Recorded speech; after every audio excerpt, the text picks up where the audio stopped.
उपमुख्यमंत्री अजित पवार कालपासून बारामती दौऱ्यावर. अजित पवारांकडून पहाटेपासूनच बारामतीमधल्या विविध विकास कामांची पाहणी.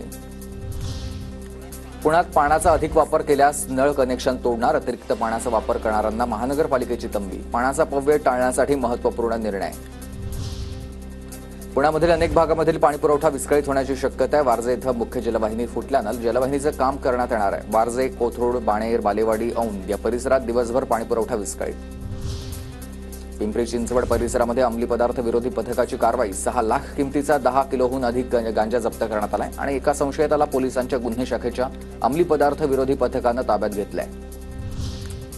पुणे पोलिसांकडून परराज्यातून येणाऱ्या गांजावर कारवाई. 17,10,000चा गांजा पोलिसांकडून जप्त. कर्नाटकच्या नदीम शेखला पुणे पोलिसांनी ताब्यात घेतलाय.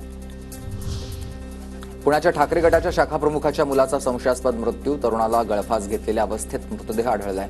साहिल विलास कांबळे असं मृत तरुणाचं नाव आहे. पुण्याच्या भोर तालुक्यामध्ये महिला बचत गटांना 1 कोटीचं कर्ज वाटप. महाराष्ट्र राज्य ग्रामीण जीवनोन्नती अभियान, उमेद, पंचायत समिती भोर आणि बँक ऑफ बडोदाच्या संयुक्त विद्यमानं 18 बचत गटांचा समावेश.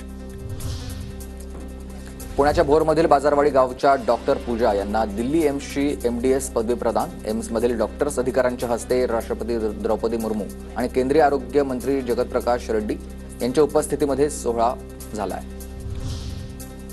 राष्ट्रीय शिक्षण धोरणाचा सावित्रीबाई फुले पुणे विद्यापीठावर आर्थिक भार पडतो आणि गेल्या 1.5 वर्षात विद्यापीठानं 64 लाख रुपयांपेक्षा अधिक खर्च केल्यानंतरही सरकारकडून निधी मिळाला नसल्यानं स्पष्ट झालंय.